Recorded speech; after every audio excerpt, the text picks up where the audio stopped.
Nomad at Night, starring the one and only Nomad.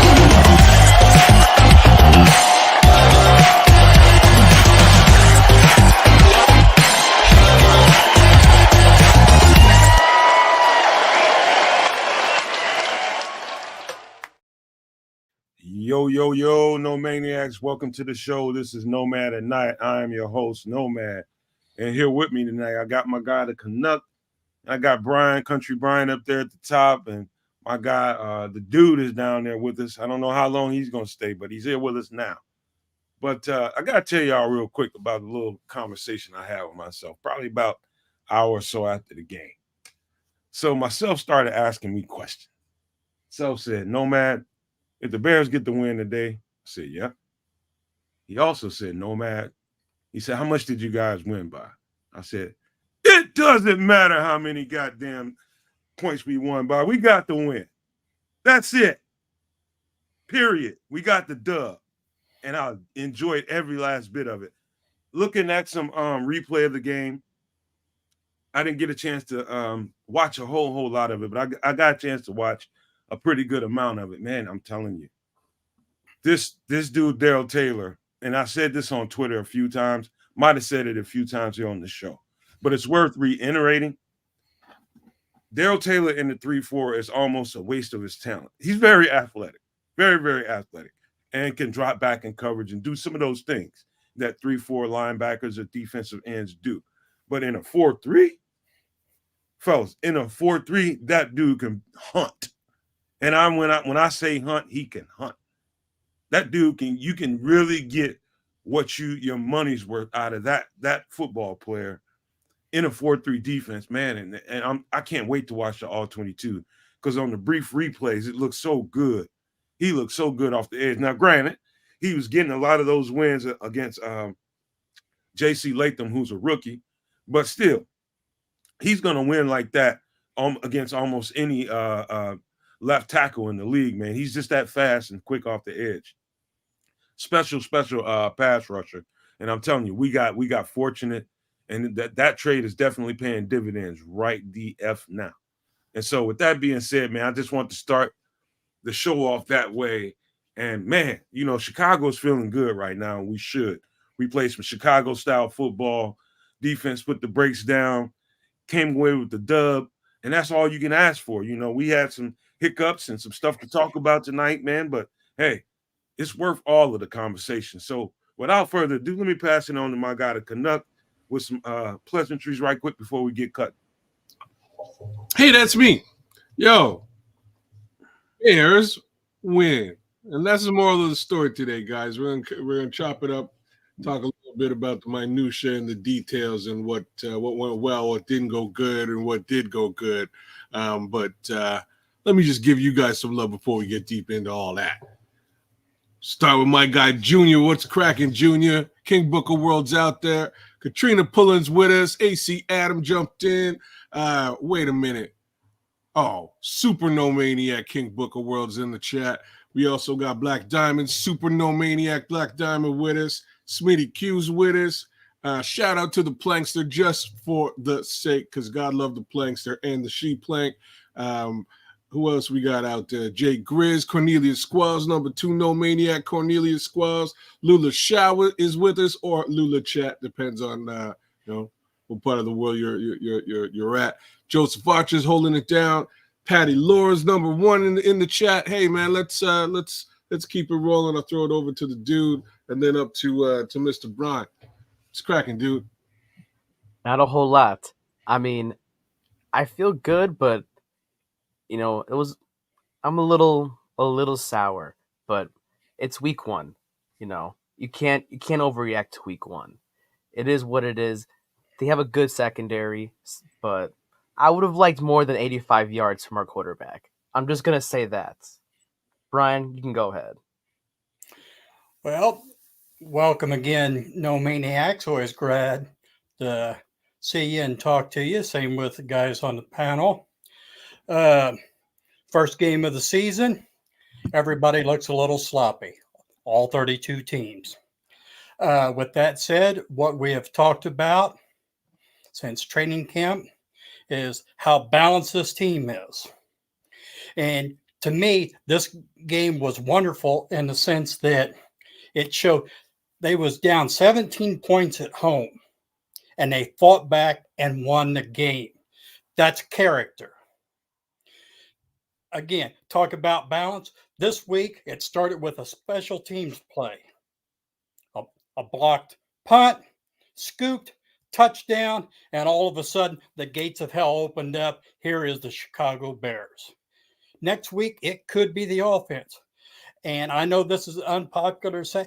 I'm not worried about stats or anything like that. The only stat that I'm concerned about is a win. Nomad? Well, with that being said, man, listen, again, welcome everybody to the show. You know something? We spent this entire offseason. I said this on the in-game show, on that show. I've been saying it the entire offseason, and I'm glad people got to see it for what it is. Speaking about Darrell Taylor, I knew he would be an impact right away in a 4-3. We said that for weeks. But what we said more consistently was, and I'll say this to the people who just assume that because we drafted Caleb Williams and traded Justin Fields that somebody on this network was waiting to kick Caleb Williams below the waist because he didn't have a good first game. That ain't gonna happen here. No. That ain't gonna happen here. But you know what? We expected this to happen. We expected him to come out and have a little struggle because he's getting acquainted with the offense. He's getting acquainted with the timing of the NFL, the speed of the NFL. He's getting acquainted with his new coaches, new team. And he's a rookie. We said this all along. The defense would have to carry him for the first few games or so until he really understood the feel and the tempo of an NFL defense and what it can bring at you. Tennessee is one thing. Next week will be Houston. That's a whole other thing. I'm not saying it's going to be any worse or any better. What I'm saying to you guys is, I'm not tempering my expectations on what I expect him to do. I still expect him to be explosive and make a whole lot of plays this year, and he will. It's just a matter of him getting comfortable. For whatever reason, he didn't seem to catch a tempo or a flow or get any kind of continuity with what he was doing out there. He wasn't feeling the game until they emptied out the backfield with the empty sets and let him spread the ball around. That's when he was more at home. So you remember those conversations we had, kids, when I kept saying that, I don't want them, I was getting a whole bunch of back and forth with Sean and carrying on. He wanted them to run the ball this many times. They need to get Caleb under center this many times and all that kind of stuff. I'm like, that sounds good on the surface. But when it comes to the flow of a game, if that's not getting him a rhythm, and if that's not getting him flowing, if that's not getting him comfortable, then scrap it. Get into more of the spread concepts and let him get into the game. And once they did that and started letting him play like that with a little tempo, speeding the game up a little bit and let him play that way, you saw a little bit of different Caleb Williams, man. He started diming a few balls. Balls were coming out on time. They were clean. For whatever reason, that's what's working for him right now. I'm not saying the under center pro-style offense isn't going to work for him. What I'm saying is right now is exactly what we said. He may struggle with that at the very beginning. And if he does, don't be obtuse to allowing him to do something that's comfortable to him. And I'm glad to see that Shane Waldron had the sense to know that within the game and let him get into some empty spread sets and let him be Caleb Williams. And so that's pretty much what happened as far as he went. I'll let you guys, I ain't going to take all the meat off the bone. Let you guys speak to it, kids. Well, you got a good bite off of that chicken wing. Anyways, look, the sky's falling. The sky's falling. Like I'll just say the sky's falling now. It's not falling, guys. It's fine. It was to be expected. It's probably the one reason why I did not want to go and do this whole thing we're doing is that it's going to take a little time for a rookie quarterback to get up to snuff. But I'm seeing, regardless as to however many yards he put up today or the offense as a whole put up today, regardless as to that, I saw him do 5 things that I've been waiting for a Chicago Bears quarterback to consistently do since Jay Cutler. And that's just get rid of the damn ball. There's certain things that I have to give Jay Cutler props for. Some people love him, some people hate him. I'm But a one of big them, Jay fan. say what? I'm a big Jay fan. You're a big Jay fan. I think Jay Cutler was great for what he was and for the team we had at the time. Definitely had his shortcomings, but one of them was not getting rid of the football when things look silly. Jay would get rid of the ball. I'm seeing this kid do that. I'm seeing him go down and slide and protect that ball. And that's, the other thing I'm seeing him do is in the pocket when he's maneuvering around. Today he had the opportunity to probably go and rush for maybe 5 or 6 yards on one play, but he decided to take a back step back into the pocket and waited to see if something could actually happen. And nothing materialized, unfortunately, or he didn't see what he was looking for. There were other times where I saw wide open wide receivers and he just didn't see them. But it doesn't matter. It's going to take a little bit of time for the kid to get to where he needs to be. This is game 1, first game. He said he wasn't going to be nervous. I'm pretty sure not only him, but there's probably a fair amount of nerves going through that Chicago Bears team today. But they got it out of their system, and they got it out of their system with a win. So I'm good. I'm good with all of this. Dude, what do you think, brother? I'm going to quote Chris. May he rest in peace. This team won't be the same as it will be in December. So we can't let week 1 ruin the our mood and have it ruin our approach to every game from now on. He had to get those nerves out, despite what he says about not being nervous. I'm talking about Caleb there. He missed a few air balls, but that's all right. He's going to go back to the lab, get back to it. There's no reason to think that it'll continue to look like this moving forward. I think this was a good lesson for Waldron as well to see the weaknesses that the starting offensive line has against real NFL defense and can kind of help change the way they call plays, specifically how they run it, and then pass protection, possibly move the pocket a little bit, a little more rollouts, stuff along those lines. I don't really got much else. I don't want to sound too redundant. Go ahead, Brian. Well, again, first game of the season. Caleb's first game in the NFL. How many interceptions did he throw? 0. How many fumbles did he have? 0. If you want to go on about that sack where he lost yards, hey, that defense was in his face almost the same time the ball was. You really can't blame him. That was shitty play by the offense. Just call it what it is. And more in what Nick said just a minute ago, hit the nail on the head. If they're playing like this week 10, week 12, and beyond, well, probably not a playoff team. I do not expect that. I expect improvement by the next game and then more improvement after that. But first game of the season, and the young man played. He didn't turn the ball over. The Bears got a victory. I do not see anything the bitch and moan, and I'm not going to let any kind of negativity harsh my mellow. Nomad? T3P podcast, hit me up remind me in Twitter DM, man, so I can get you set up. It's time to get back on the show, Rabbit, man. You haven't been on in a long time, man. Get you back on here, man, for sure. Chat it up a little bit, man. But let's talk a little bit more about Caleb, and let's talk a little bit more about that, because I've seen a replay of the game twice, more or less the highlights. They pick spots, and be honest with you, the offensive line didn't. Let's clear something up real quick.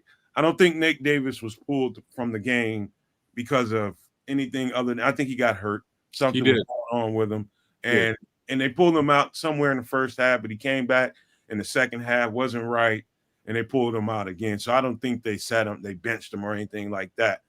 So let's just get that out in the open. But I think Caleb suffered.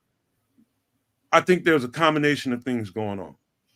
I think he had a lot of jitters, and he's gonna come up and tell you different. But I don't believe that. My eyes tell me what is and what isn't. He was a little jittery out there.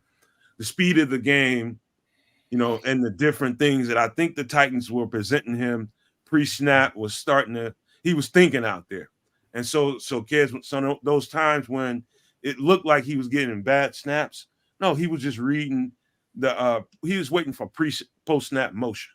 He was probably waiting to see if a safety shifted or something like that, but he was definitely looking downfield and not looking the ball in. I've seen that a couple times on the replays. So he had that going on, and it was just rhythm and timing.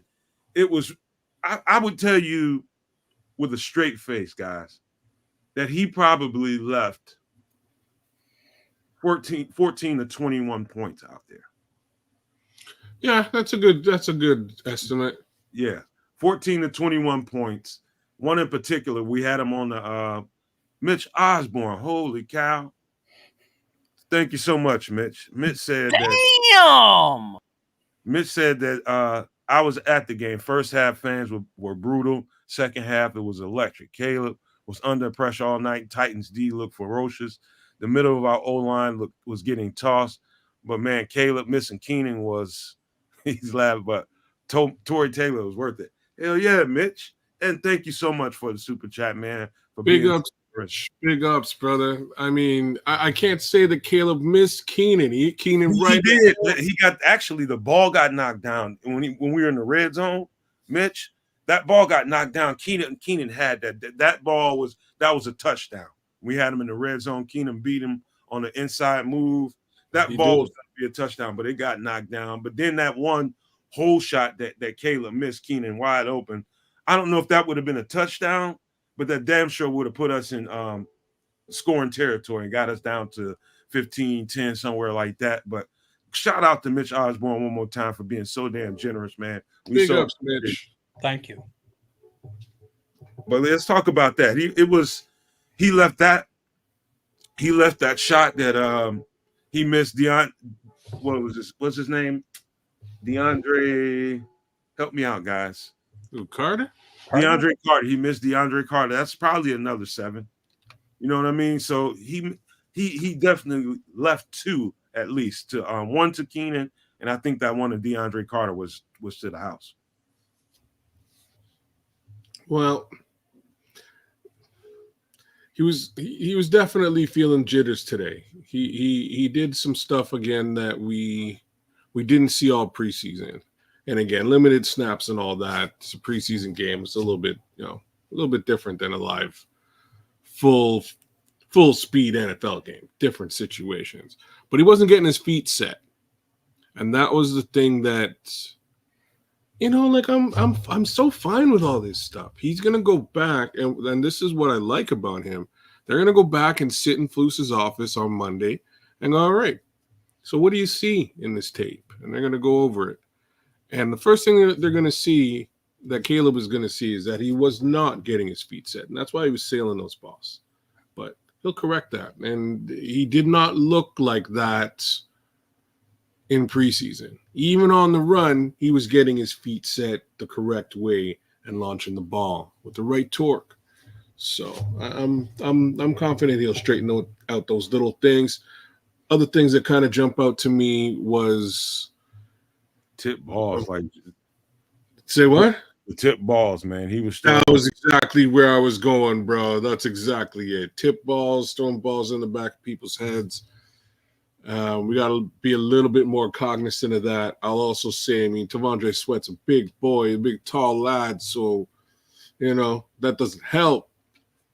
Either way, gotta pay attention, a little bit more attention to stuff like that, and make sure that you get those throws around the defender in one way, shape, or form. Right. Well, you hit the nail on the head. Tomorrow afternoon, when they get together, the coaching staffs and the team, they're going to be looking at the film. Last year, Waldron dealt with just to be blunt, a crappy Seattle offensive line and made the most out of it. I expect him to do it again. That's why today's game, to me, was still a little bit vanilla. Yeah, very good point, Brian. Because he wants to see. Preseason is a different animal than a full game or a real game. And I have confidence in Waldron just because of his past that they will make adjustments. And Caleb, I mean, yeah, it was the first game. If he says that he wasn't nervous, he's blowing smoke. Who wouldn't be? It'd be abnormal if you wasn't nervous. So, I mean, you had that all together. Yeah, tomorrow or next week, I'm sorry, they're going to be playing a tougher team. They're going to be on the road. So the test is going to be a little more difficult for them. This is why the coaching staff, why they get paid. And I think we've all in agreement that this coaching staff that they put together is probably one of the best we've seen in a long time. So, was today perfect? No. But things are looking up. And like I said, I'm so proud of this team to come back from 17 points and win it. Not only did they come back from 17 points, the defense didn't allow another point, and the offense didn't they didn't hang their head. This game could have been over with soon, and the team did not give up. What is not to like about that? And that's the team and the coaching staff, the culture that they've built here. The truth is, man, I think we should have won by at least 14 more points. Just being flat out honest with you, because they went into halftime and had a heart-to-heart, and that was a different team coming out there in the second half, man. That's why I love football games, because you can come out in the first half and be a real lackluster team and really not show what you know within your group of guys that what you're capable of, because of a whole lot of reasons. The first game of the season, it's a whole lot of emotions going on. You got rookie quarterback stuff going on, all that stuff. It all. Sometimes, especially with the offense, the offense takes on the tone and the tenor of the quarterback, the guy that's really operating the whole thing and being the point guard of the situation. You could tell that everything was just out of joint and out of sync. There was no rhythm, no nothing to it. But somehow in that second half, they went to the drawing board, they talked to each other, and they came out, and that defense took it personal against that run, and they made Will Levis one-dimensional, and they knew what to do with that, And so, good Lord, man, take your hat off to Flus, who was a little suspect in the first half with some of the conservative play calls, but in the second half, man, that team, those guys were ready. Javon Dexter turned it on. When I say he turned it on when the game really counted, time to get guys off the field on 3rd and 6s, he turned it on. DeMarcus Walker turned it on. Of course, Darrell Taylor turned it on. So we had Billings. There's so many dudes that we're going to talk about here tonight individually, because they all deserve the individual shine. But to the last point about Caleb, I just know if from what I saw on replay, he's going to look at that and he's going to say to himself, you know what? If this stuff is the worst thing I did, missing, pretty much layups for me, some of those deep shots are layups for him. Dirt and balls, on some of those cutting patterns, different stuff like that I see. Those are layups for him, man. Once he finds that rhythm, and once he, gets the jitters of this first game out of the way, I think he's going to be pretty dangerous out there. And so I don't expect to see the same Caleb Williams next week. I don't expect to see USC Caleb Williams by game 2, but I expect to see a much improved Caleb Williams from game 1 if he takes what he saw on tape, there's some pretty easy stuff to take care of. Can't do nothing about the block balls and the batted balls, but Lord have mercy, it was he's got some easy stuff to fix. And there's Mitch Osborne again, being so darn generous, man. He said, forgot to mention Cairo Santos is an MVP. Damn straight. Go ahead, kids. Oh, I was just giving a little bit of love for Cairo Santos. Shout out Cairo Santos. Yo, just keeping it real. Both those special teams was crazy today. Speaking of Daniel Hardy, so I corrected myself for saying it wasn't Daniel Hardy and that it was Hicks. It turns out it was Daniel Hardy who got the block punt. So I'll correct myself again to say that I was actually correct in the first place. But that being said, Daniel Hardy out there blocking a punt, that's amazing. Same token, Cairo putting the kicks through.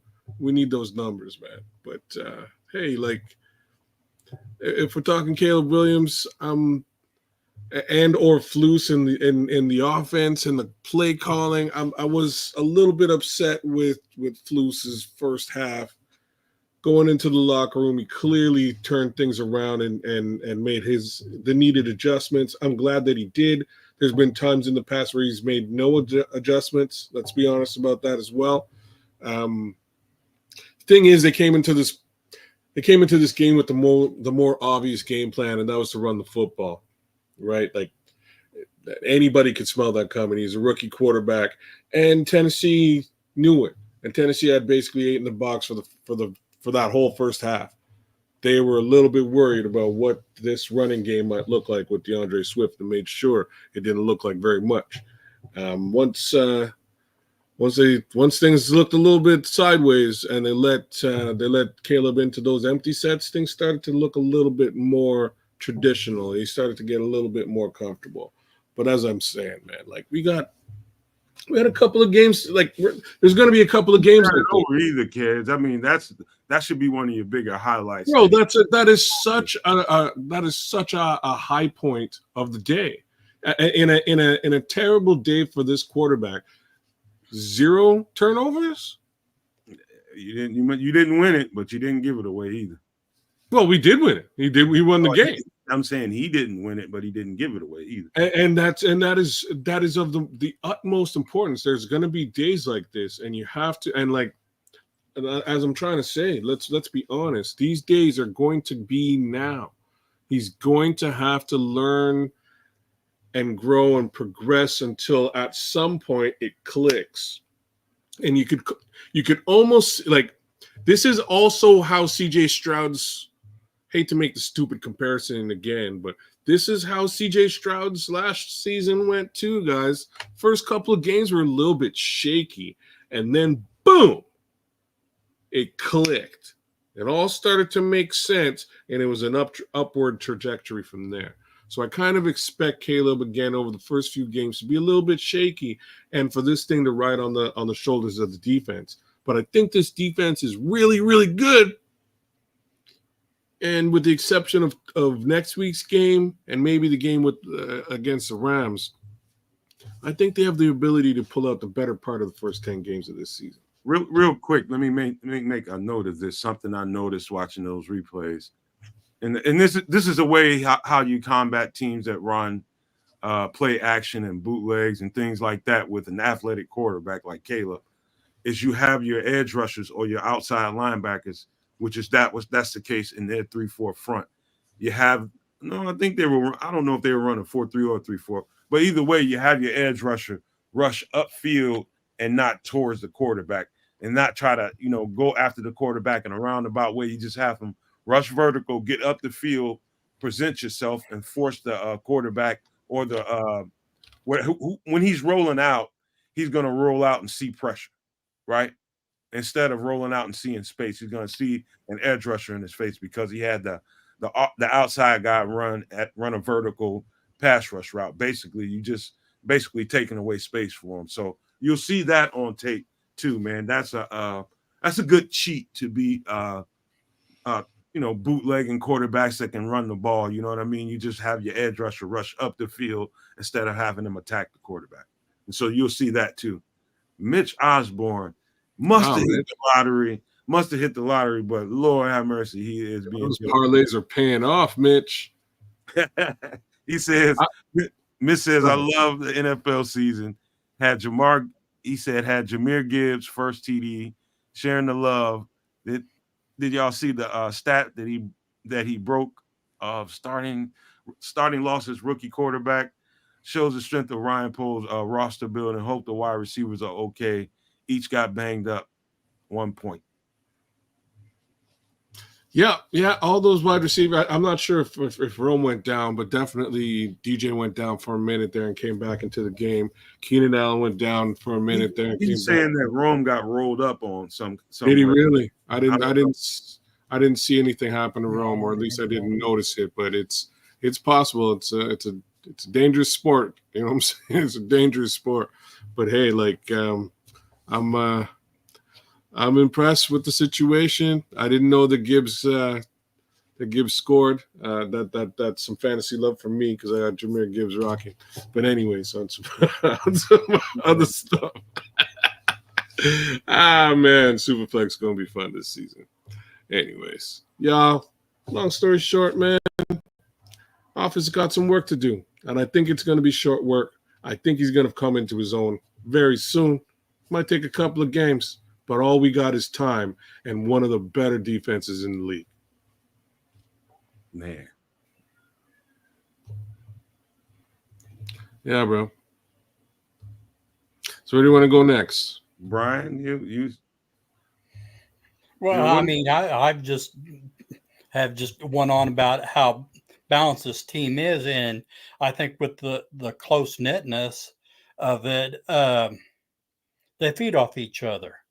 Like I said, it looked kind of low until Hardy got that block and Owen scooped it up for a touchdown. And as soon as that happened, they woke up.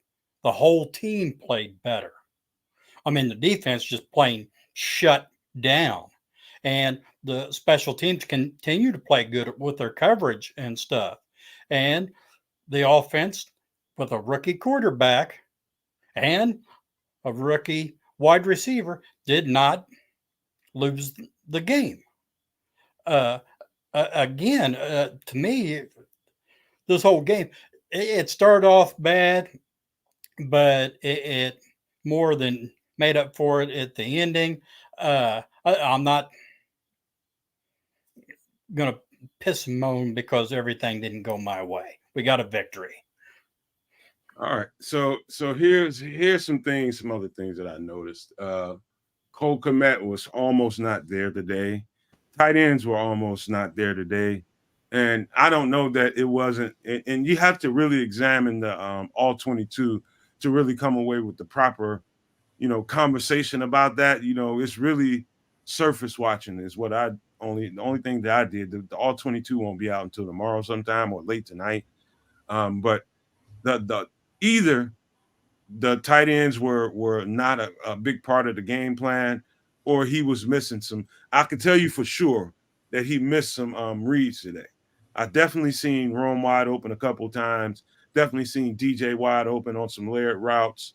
So I seen at least 3 wide open balls that he was either the game was just moving too fast, the defense was confusing him, but either way, his eyes weren't in the right place, and he missed some stuff out there too. So he will see that.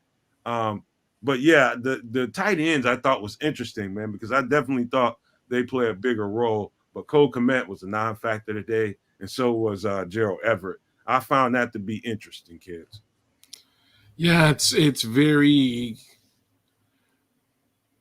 not very like Shane Waldron, as far as his past is concerned. He tends to really lean on and utilize those tight ends. So how we came out game 1 here with virtually no tight end usage is really odd to me.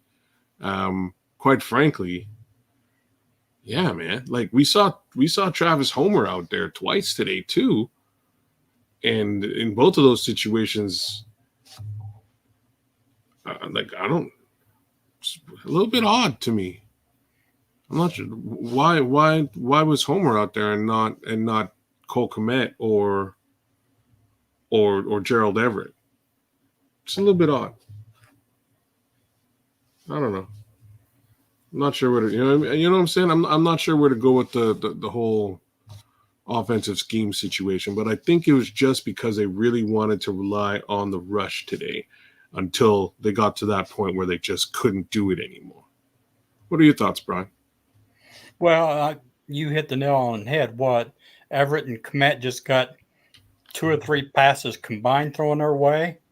Swift, who the whole time that they've signed him talked about what a receiving running back he is, and he didn't have any thrown his way. That earlier when I said this was a vanilla play calling, it was right. There's your proof. I don't know if Waldron was trying to just ease the burden from Caleb. They don't want him to play hero ball, or what the deal was. Tight But ends. go ahead. No, go ahead, man. Oh, it didn't make sense, and I don't understand why Herbert didn't play that much either. Well, I think Great question. some of the reasons why, you think about it, sometimes tight ends are there for an extra layer of protection, in situations like this. So, maybe they knew coming into the game plan was to have them inline block a little bit more than they were receivers and get some of these other guys involved in the game. To me, it's a smart idea. It's a wise idea. I think a lot of people like Coleman Shelton. Let me tell you, Coleman Shelton. Holy smokes. Now, I'm going to give him a slight break, just a slight one. Why? Let's hear this. It's because he was trying to block a woolly mammoth all game. Yeah. Trevondre Sweat is he won't see another Trevondre Sweat. I don't think we play the Giants this year. He doesn't have to deal with Dexter Lawrence, but it's a couple of guys in the league that you can absolutely do nothing with when they're determined to bull rush you and get past you and get pressure on the quarterback. He's just one of those guys. He's just too big. Coleman Shelton is not strong enough to deal with a man of that size, that strength. And he looked like he had no business being a starting center in the NFL. And that's just how bad it looked at times. Man, he got walked through by an edge rusher. Harold Landry is a linebacker and edge rusher. He got walked on by Harold Landry. And so they need to, I think they're going to have to make a choice if they want to keep this kid clean and don't want to give him PTSD back there. They're going to have to make a choice on whether to start Coleman Shelton or get Bates in there. If you're gonna make the change, do it abrupt, do it early in the season, and let's go. But that kind of if that's consistently the way he's gonna play, getting walked over, it wasn't just Trevondre Sweat. No, I would be not talking as much as I am right now if it was just Trevondre Sweat. Trevondre Sweat's just a huge guy, but he was getting used by a couple different guys, and that wasn't Trevondre Sweat. So I just had to throw that out there. What were you guys' thoughts on Coleman Shelton? Well, I got a question real quick before you start, kids. Mm-hmm. Yeah, Nomad, if you're right about they was wanting their tight ends to block more to protect Caleb or whatever, then how come we didn't see Lewis? Say that one more time, man. I was reading Coach T. Coach T, I did say that during the end game. It did look like he got stepped on. Remember I said that, kids? It looked like he might have got stepped on and got walked over like that. Who? Coleman Shelton in that one play.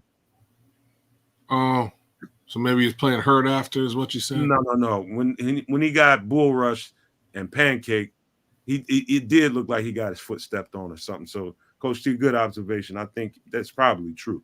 Oh, and that's why he went down, is what you're saying. I see what you're saying. Okay. Now, what'd you ask, Brian? You said something. Yeah, you mentioned about maybe the reason why they didn't pass to the tight ends that much is because they was asking the tight ends to block more. And if that is the case, then how come we did not see Mercedes Lewis in there? That's what he's known for.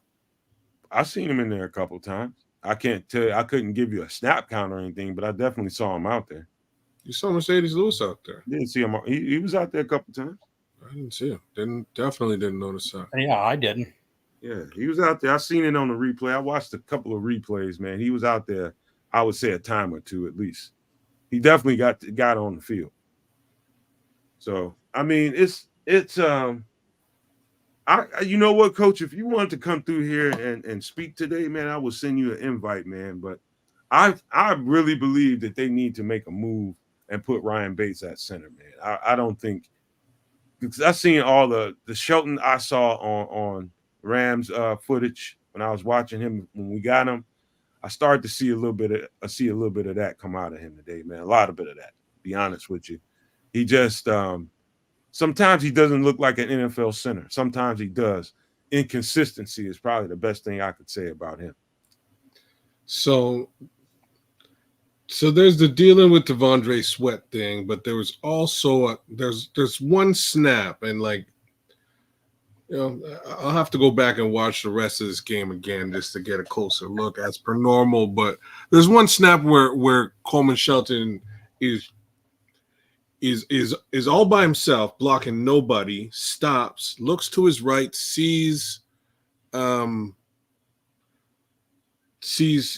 Wright and Davis, I believe, blocking somebody together. So they got a double team going, and instead of waiting and dealing with a free man, he goes in there and triple teams, which was clearly not what was required, because now he's left a wide open lane to the quarterback. And I know what you're talking about, kids. Let me explain that a little bit. Because so when there's a combo block or there's a twist or a stunt in front of you, your first job is to kind of give a bump to that guy that's going to the outside, and then your job is to pick up the guy twisting and trying to stunt to you on the inside. So it was just guys trading up spots, and your first job is to hit that guy, give him a thrust to kind of help out the tackle or the guard, whoever is the guard in that case. Your job is to hit him first and then come back and pick up the stunner that's coming around on the inside, and he missed the stunt completely. He missed it completely. So he spent too much time on that nudge and didn't get back in time to pick up that guy that was stunting on the inside. That's what you saw. He was lost out there is what I saw. He stopped, he looked to his left, he looked to his right, he didn't know where to go, and went to the triple team, which just doesn't make any sense because now there's a free man. And that's like, I hate what you're saying. I'm just saying in that instance, whatever the play call was, he did not know what his responsibility was. And I have to light that up. While you're saying that he's dealing with a monster, there's that factor. So, you know, long story short, he's also got a little ways to go. I did not necessarily expect this center situation to be 100%ly fixed, and this was going to be, you know, and preseason was going to be the last time we had to talk about the center. But here we are talking about center again. We'll give the kid his opportunity as well to grow into the role. Same token, if he can't, there's always Ryan Bates, and you know, I think they may want to do what they need to and get Mr. Bates a little bit more acclimated, and you know, with playing the center position for the Bears for Caleb Williams. So Junior is trying to coach us up. He said, if a guy stunts, you stay in your area because someone will be coming. And so what he did was you're supposed to stay right there in that gap, and you kind of go give that little nudge block to help out a little bit, kind of push him over there to the guard, but you stay in your lane. You're not getting out of your spot. So you kind of nudge him, get back in your place, and be ready for somebody that's coming on the inside. And he completely whiffed. The people are going to be talking about that all week. Yeah, he didn't wait to get the assignment. He went off. Forgot realizing there was already two guys on that assignment. He needed to wait, but it is what it is. I'm sure everybody saw that one, and it's you know, he's going to look at that and look at his coach and go, Coach, clearly I had no idea what the F I was. My assignment was in that particular moment. I lost where I was going, and that, again, that's fine. I'm fine with it. It's a single game. It's game one. Jitters happens to certain people. brand new team for Coleman Shelton, brand new offense, brand new situation. But let's just hope that this is not a recurring, revolving door like it's traditionally been. I don't That's know where why Keith Harris. I don't know why this guy insists on texting the group chat when we're doing a live show, making me turn my damn phone off, man. Having a live show, man, that's not a good time to text. Man. But let's talk about some brighter stuff, man. Don't Because need to call him out like that, though. huh? Yeah, man, he keeps doing it. He's done it during the live show, man. I said that how many times? Yeah, put your phone on mute, bro. You can mute your phone. Fuck that, man. But anyway, let's talk about some better stuff. Because the defense, man, I'll tell you some really good stuff that I've seen. Number one, let's start from the back end to the front. Kevin Byard filled holes very well, man. It was a lot of plays that didn't happen. Because Kevin Byard's presence out there. So that came up real clear on the replay. There was some shots that I'm sure that Will Levis wanted to take, but Kevin Byard played his spot pretty well. Now I didn't see the all 22, but I was able to pick up a couple things. Some of the times when he actually threw the ball, there was no chance of him completing some of those throws that he threw down the field, and he threw them way out of the range of Kevin Byard because Kevin Byard was playing that shit right. So Kevin Byard quietly had a pretty damn good game out there. He played well in the box, and he also played well as a deep safety, man. So I'm telling you, sometimes there's some of the things that don't happen, guys. I'm telling you, kids, when you don't have those big explosive plays down the field, and you're like, okay, this or that might be happening. No, man, because there's a free safety back there lurking that's really, really good and preventing that shit from happening. So Kevin Byard, I don't want anything to get lost on the fact that this dude, he played a pretty damn good game today. Yep. Both them safeties are wanton tacklers, and that's what we need back there. We need guys who will come down when the need is, that's what's required, and bring a man down with you. And I saw him involved in a bunch of tackles today, and considering that, impressive. That's what we were lacking with our previous safety, and we're seeing a lot of it already in a single game and through the preseason. So I'm all in on the Kevin Byard situation. That's for sure. Brian, thoughts?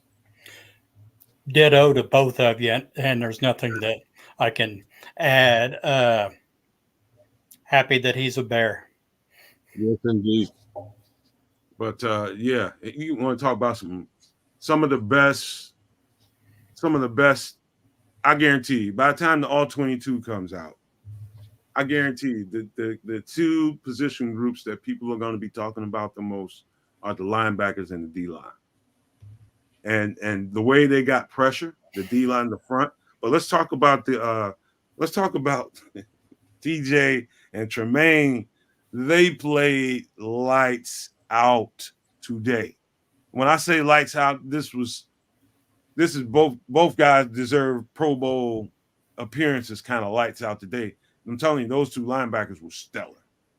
Tremaine and TJ. I mean, TJ was there tackle after tackle, play after play. But when it came down to it, making some plays to get those guys off the field, it was one of those two guys pretty much the whole game. TJ or Tremaine.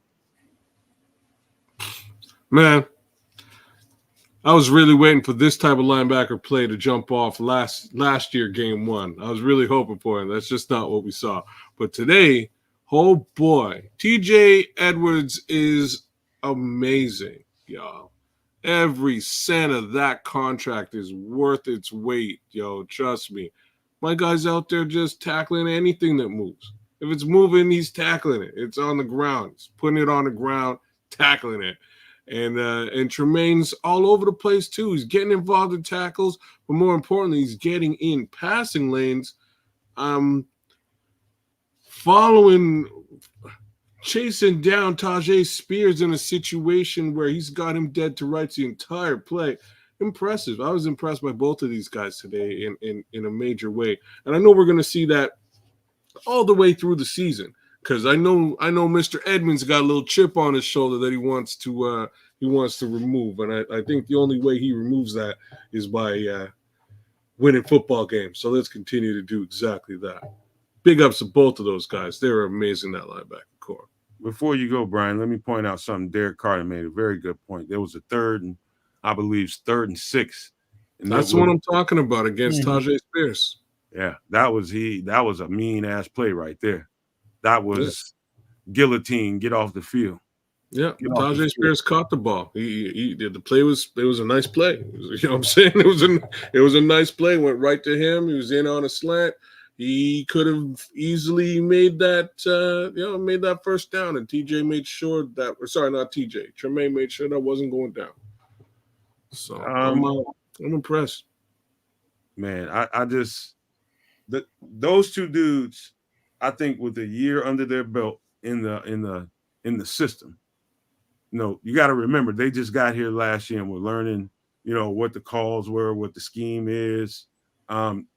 Probably Tremaine was you would have expected him to get off to a faster start, but he was a little bit more out of shape than TJ was at the beginning of last year. And so TJ was nursing an injury, right, when he came back. So he was a little slow. Yeah, slow to start. Those guys, their play is just going to get trained higher and higher and higher.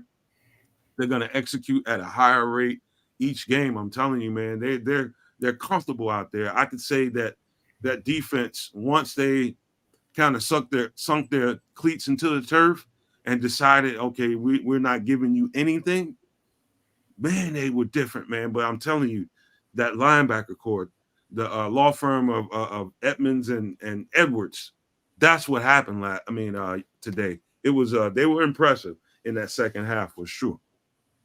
Well, go ahead, Brian. Well, between you eating the meat off the bone and Ked's eating the bone, I'm just stuck licking the plate. I'll make this short and simple.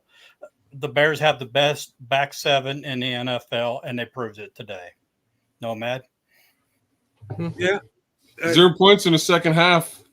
That does speak volumes, doesn't it? They pitched a shutout, man. They was not giving up an inch, man. It was, I think, you heard me when I said they pulled out the umbrella. Keep everything underneath. Run and hit, and that's exactly what they did, man. They didn't give up any explosive plays downfield, largely due to Kevin Byard playing that deep safety, and they just kept everything underneath, and they ran and they hit, they tackled, they made plays. That's how you get off the field in this 4-3 zone-based concept. They will be able to complete passes. They will slip a few runs in there. It's just you have to keep them underneath you, and you have to make one-on-one tackles.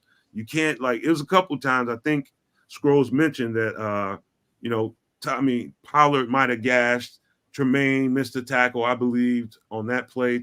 I want to say Jaquan Brisker when Pollard got that touchdown, ripped off that long run. I think it was Jaquan Brisker, and then was Tremaine Edmonds. But, you'll have those kind of plays. Guys have to make individual tackles in the hole, man. There's no you can't miss tackles. You got to get guys on the ground because that's the way this zone concept works.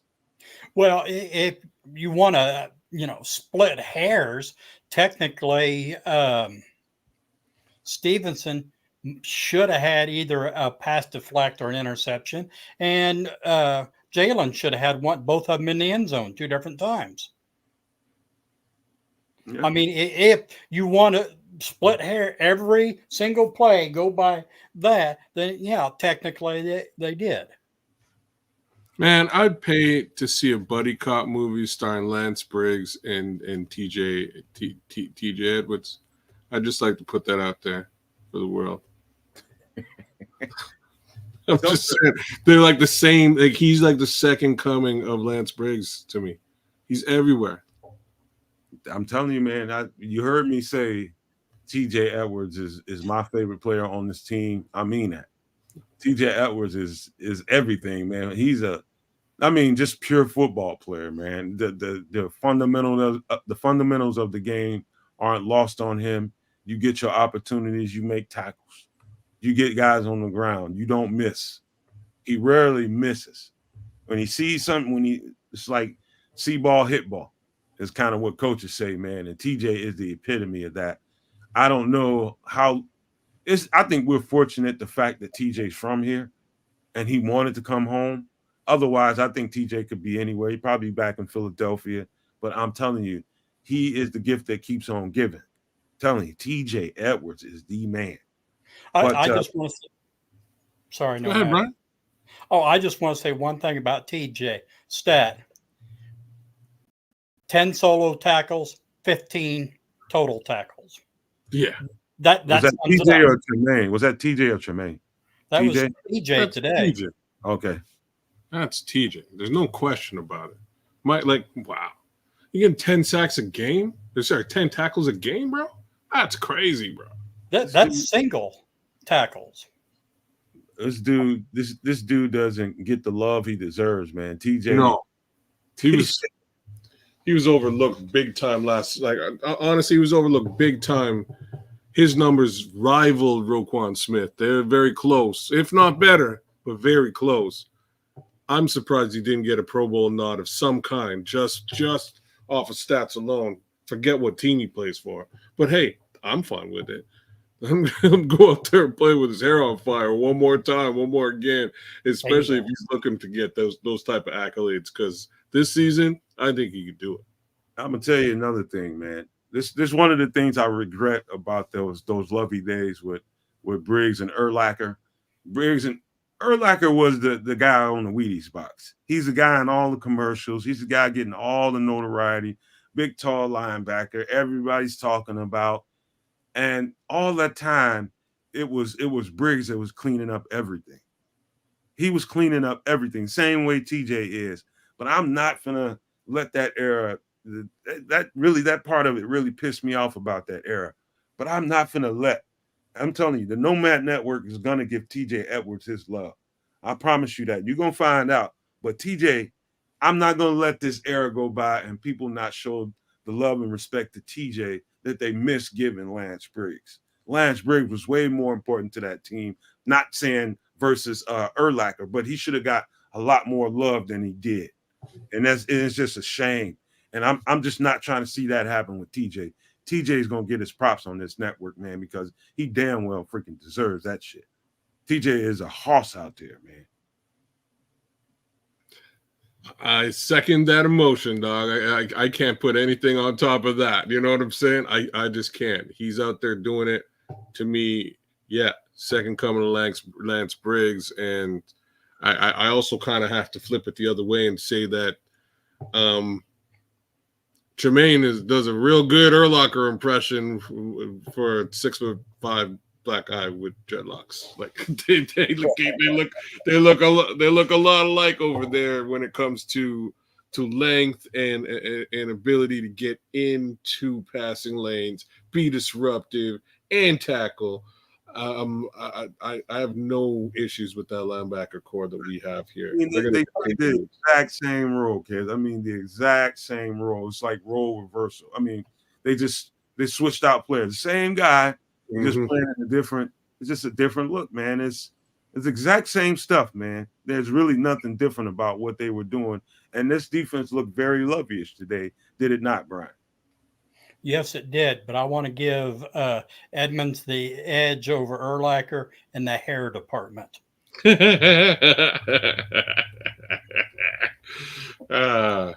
think Brian Urlacher could co-sign that message.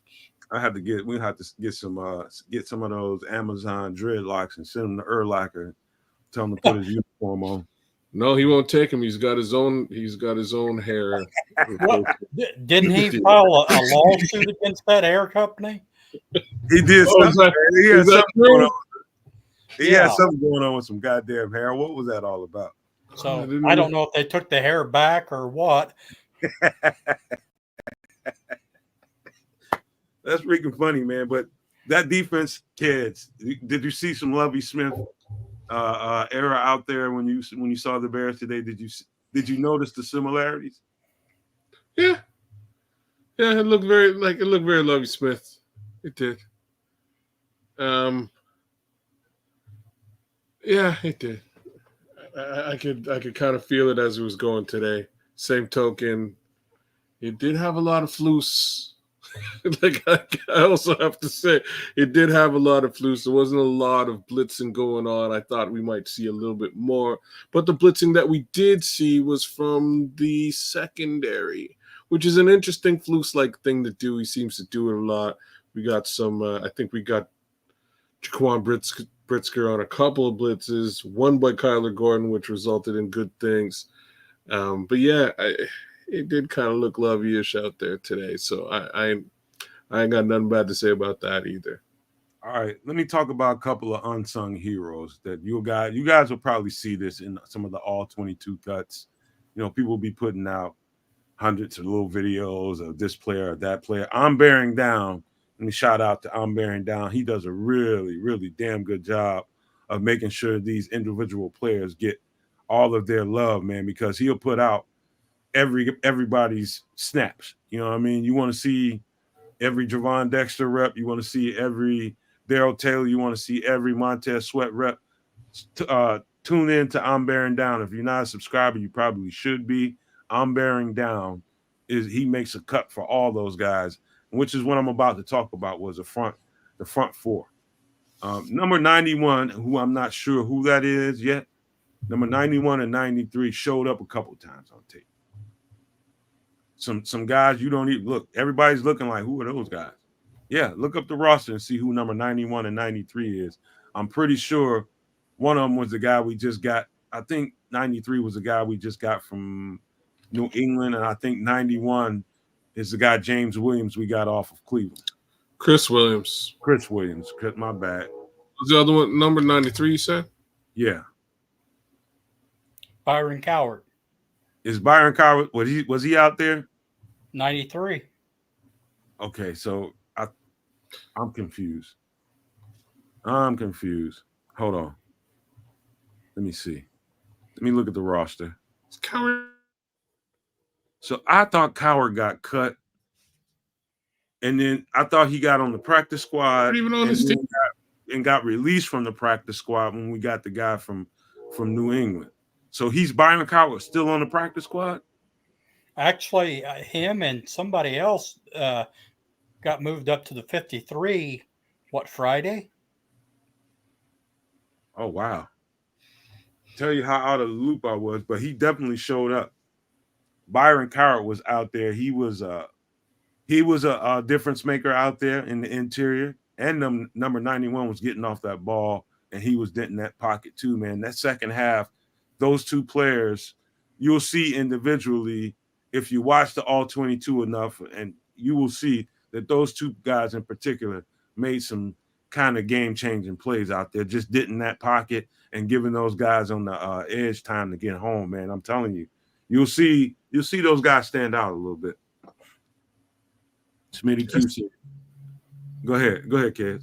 No, somebody mentioned Coward today, and I was like, Coward? Where did they see Cowards? But I guess we re-signed him and brought him back up. I didn't even notice. So Brian I just found out something I didn't know. I thought he got cut in the initial 53 cut. I thought that they brought him back on the practice squad, and then they released him again when they got the guy from New England. Let me close my window because I hear a train coming. But I didn't know that they kept him on the team. So yeah, those guys played well today, man. So who did you notice outside of Darrell Taylor, Brian? Who stuck out to you? Somebody that you can point out besides Darrell Taylor that really, really stuck out to you? As far as getting penetration on the line on the defense, to me, Billings, because every time I think of Billings, I just think of somebody occupying two offensive linemen, being stout against the run, and he was actually getting towards Levi. I mean, he was making, or Lavis, however you pronounce his name, he was making him run. Flushing him out is what you're trying to say. But yeah, I'll say Javon Dexter, probably the easy one to touch on. I also, other guys who jumped out to me would be Daniel Hardy. His couple of plays out there were decent. I am going to say I was disappointed I didn't see Austin Booker today. I'm really interested in why that was and how come he didn't get much run out there. I didn't see him at all.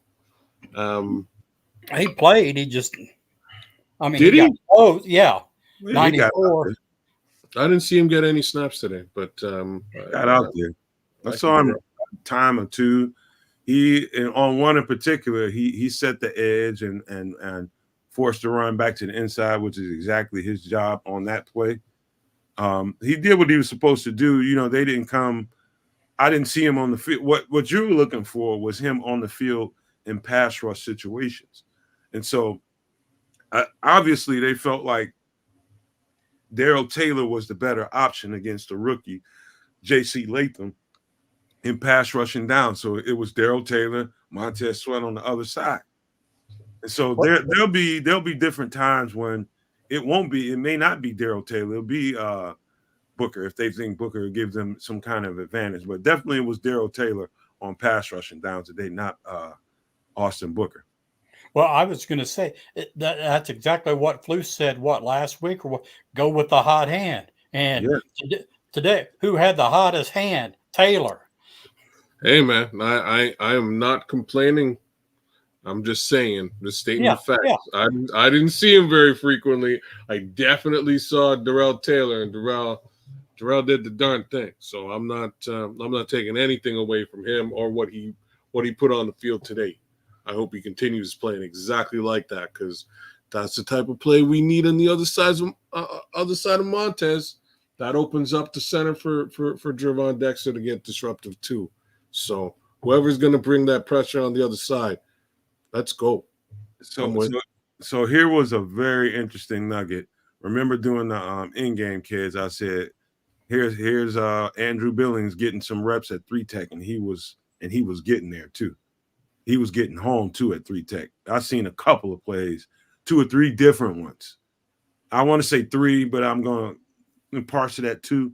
But I'm pretty sure I saw for sure him playing 3 tech twice and getting home and beating the tackle in between the tackle and guard. He was beating the shit out of that guard, and he was getting home playing 3 tech.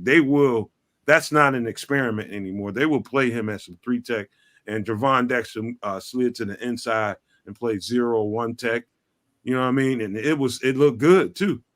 It was almost like I watched this in case you guys didn't watch the show on the Barroom Network, the Barfly Tailgate. They had Billings on there again, and they asked him specifically, will we see you playing some 3 tech? Because he mentioned that the first time that he was on that show, and he cracked a smile. He was like, you're gonna see. He didn't answer it definitively, but they will use him again at 3 tech. If he's that quick off the ball and was getting home at that size, that's a problem.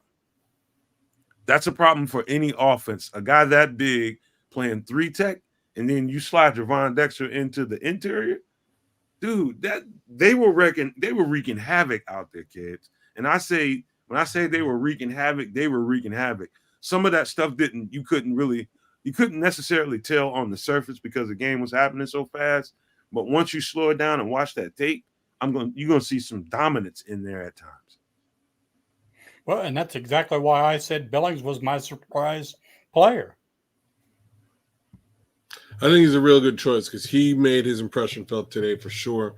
He was definitely in on a bunch of tackles, super instrumental in stopping Tony Pollard from really making an embarrassment of this defense, because that first quarter, Tony Pollard was basically having his way with the defense, as was Tajay Spears in whatever capacity they decided to use him in, and all of a sudden, boom, they just weren't having any more of that, and that had a lot to do with Andrew Billings. So shout out to Andrew Billings, shout out to Gervon Dexter as well. Both those guys on the inside had a pretty decent game, I have to say. So let's take a minute to take a quick break, man, because it sounds like we've got 130 some odd people in here, and we don't have 39 or 40 likes, man. Come on, guys. Help the community out. Please don't be here and be a part of the show and entertain yourself. Like you go to somebody's house, man, you take your shoes off or you wipe your feet on the rug before you walk in. And that's what giving a like is to me. It's like you come in and enjoy the content, hit the like button, man. It don't hurt nothing. Neither does the subscribe button. It costs you nothing. Absolutely nothing. The subscribe button is free. So don't be like me and the big dummy I am when I first started watching podcasts and didn't know that the subscribe button didn't cost money. I absolutely saw that as, oh no, I don't have the money to pay for that kind of stuff. So I didn't subscribe to anybody's channel. And then somebody told me that the subscribe button was free. Now I subscribe to everybody's damn channel. Why not? It's free.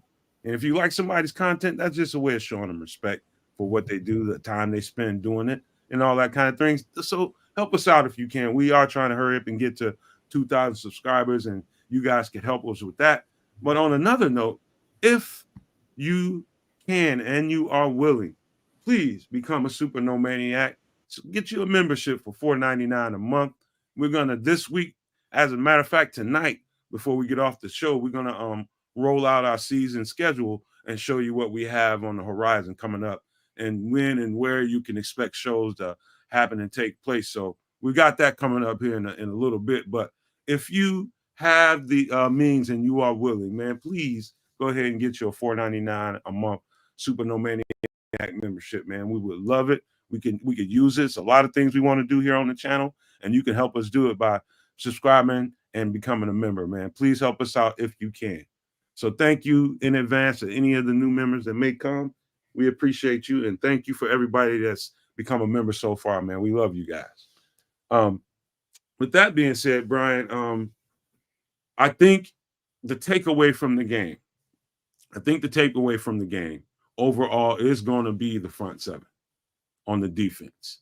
I think that's what people are going to be talking about all week outside of can Caleb step it up a notch and do a little bit better, blah, blah, blah. But I think the conversation to be had is how well that defensive front played the entire game. That front seven was awesome, especially in the second half. Yeah, I mean, they just totally made Tennessee just hit the brakes. I don't know how many yards Tennessee got from, in the second half, but they didn't score anymore. So, yeah, I mean, that again, I go on about how this team, the perseverance and hey, this is the situation, but that don't mean, give up. The culture that Poles has built for this team and Flus too. I can't say enough. The game started off sloppy. I was wondering, hey, let's pick it up. Let's pick it up. How they going to rebound? And I didn't think block punt, but then I didn't get the script this week. It takes one play. And you talked about how this reminds you a little bit of Lovey era. And it's different, but it's the same. You think about the peanut punch. When that happened and the Bears got on it, it seemed like from that moment on, the whole team, the offense played better. The defense played better, regardless of who it was. And that's how it happened today. It took a guy that wasn't even sure was going to make the team in Daniel Harding blocking a punt. How often does that happen? Not that much.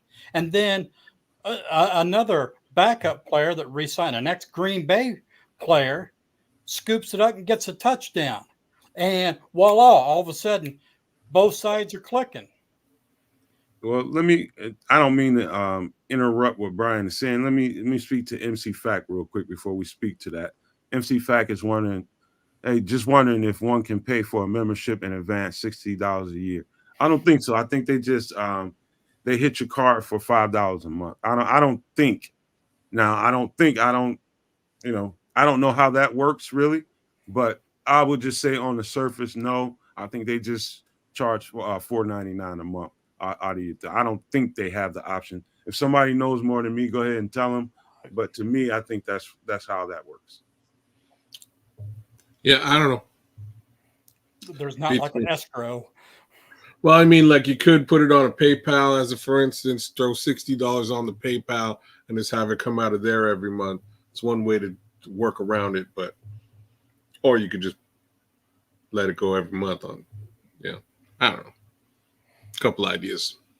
So all right, a couple things to get to right quick. I think a lot of people would say, I think most people now I'm gonna say this because King Booker World just put this in the chat and he triggered this thought. He says when Edmund popped Hellman's changed the whole POV of the game. He's talking about when he hit Levis. He's talking about the Levis eats mayonnaise on something. I forgot what that was. But Hellman's he does eat mayonnaise. He eats mayonnaise or puts mayonnaise in his coffee. That's what it is. He puts mayonnaise in his coffee. Wow, man. That's alien, man. Something's wrong with that guy. If you put mayonnaise, if he actually puts mayonnaise in his coffee, I think you need your head examined. Like some surgery while you're awake. I believe I'm about to co-sign this right now. I'm about to justify this. So if you are on the keto diet, you could use mayonnaise in your coffee. I've seen it. I've actually seen people do it. They call it a bullet coffee. They put mayonnaise in there, and there's a couple other things they put in it. It's like I'm telling you, it is because of the fat content in mayonnaise. And I've actually seen people do it. Bullet coffee, look it up. If I was a cancer patient and that was the only cure, yeah. Outside of that, no. Oh my God! Don't eat banana peels now. Even like if you can't learn, if we can't learn from monkeys, I don't know what we're good for. Oh right? God! So monkeys peel the bananas. They're smart enough to know to peel the bananas. You got to be something's wrong with you if you put mayo in your coffee. Something's literally wrong. I just told you. There's like a legit reason. To me, that's crazy. That's bananas. It ain't nothing that serious to have somebody put mayo in coffee. Maybe, like I said, maybe you're on the ketogenic diet. You're trying to get your ketones up. That's like taking a knife, scraping some dog shit, and swiping it over your sandwich before you eat it. Nope, it's nothing like that. Come on, man. It's not. Come on, that can help you with your keto diet. Eat a little dog shit on your damn cold cut sandwich or something. Get out of here, man. That's alien. Something's wrong. Then when you say it tastes like shit, you ain't lying. Well, this conversation is taking a start. This is Nomad at Night. Something is wrong with an individual that puts mayo in their coffee. I think we're beating around the bush, trying to pretend like, trying to find a reason that's normal. Now there's your ass is weird and something's absolutely wrong with your ass if you put mayonnaise in your goddamn coffee. Can we just be clear on that? Kool-Aid and salt, King Booker World, is how they made the first Gatorade. What the hell, man? I'm just making stuff up now. I'm just messing with you guys. We cannot argue about obvious, man. Come on. On the real, bullet coffee is actually a for real thing that folks. Man, you might if you agree with that, man, you might be quietly a serial killer or something. Something's wrong with you, man. Anybody that's doing that, even considering doing that, they're probably a sociopath or some kind of psychopath. Something.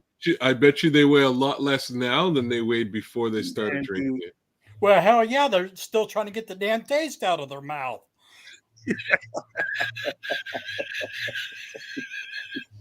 That's pretty good. That you'd be licking gravel. That's pretty funny. That's just disgusting in all areas, man. I just can't even imagine no shit like that. That is, oh God. You gotta stir, Atmos. You gotta stir, bro. You can't just be drinking chunks of all right, so give me the play of the game. Oh, easily the block punt. Yeah. Without a shadow of a doubt. The block punt, huh? without a shadow of a doubt for a sec. So like I've been trying not to get into this conversation, but like here we are, we're gonna have the conversation. So let's have the conversation. So there's this awesome thing called momentum. And the game of football, much like many other games, is somewhat an emotional game. There's ups and downs, it's a bit of a roller coaster. We saw today the roller coaster of nervousness, anxiety, and at the end of the day, we saw a roller coaster of clarity and defense winning the football game, right? Like that's how it all spun out. Today, Velus Jones almost lost a football game for us, guys. Just put that out there one more time. I know you didn't want me to do this, but I'm going to do it. About that, we ain't talking about the donkey of the But day. I'm talking about. Don't cry now. I'm talking about. I'm just trying to make shorts. That's why I'm specific about that, kid. That's all. That is not. What has? We're talking about the actual play of the game that changed the game for us. I'm talking about momentum, and that's why I'm bringing this thing up. Kids, I can't make a cut out of that. But go ahead. You got to get it out of you. Go ahead. Well, forget it. Cut it. We won't talk about Velus Jones dropping the ball. We can talk about that afterwards, but please, not while we're talking about the play of the game. That's supposed to be a happy moment. It is supposed to be a happy moment. It was going to be a happy moment, but you shat on it. So leave it. Let's leave it as it is. All right. So the play of the game in your mind was definitely the punt block. Let's just leave it there. Without How about a question. you, Brian? Yeah, I agree with Ked's block punt. Okay. I'm thinking I want to argue with that, but I don't see the argument. I don't see what I think King Booker World was talking about, that hit that Edmonds had on what's his name? On Hellman's. that was a good play. But yeah, it's definitely changed the tone and the tenor of the game, that punt block, who we still are arguing about who that was. Kid sounds like he's pretty certain that it was Daniel Hardy, but I don't know, man. We argued about that the whole time, man. I still think it was Hicks, but am I right or wrong on that? It was Dan Hardy. They Hardy. I was actually watching CHGO after the show, and Nicholas Moriano was in the locker room. Shout out to the guys over at CHGO, Braggs. Definitely Nick Moriano for being on site and in that locker room to have conversations with them. What he was saying was that as he was going through talking to other guys, everybody was like, yo, go talk to Daniel Hardy. He changed this football. He won the football game for us today. So that's really what that was about. Daniel Hardy, y'all. He came out today, made his impression felt. With as minimal snaps as he did have today, there was a clear rotation going on at that left defensive end position. Walker was out there, Darrell Taylor was out there a fair amount. Apparently Booker was out there. I didn't see him, but I definitely saw Dan Hardy. And when he was out there, man, he was trying to do some things. Shout out to Dan Hardy again for basically having to play the game today. Well played. Okay, so we got a cross-board agreement on that one, man. That was the play that changed the game. So we'll go ahead and talk about the Velus thing, man. If you got, let's get. I got nothing for you on it, buddy. I'm good. You got nothing now? Nope. Anything, Brian? On Velus? Yeah, on the muff kickoff return. Well, yeah, he screwed up, and then he made some plays that wasn't bad. He's still on the team.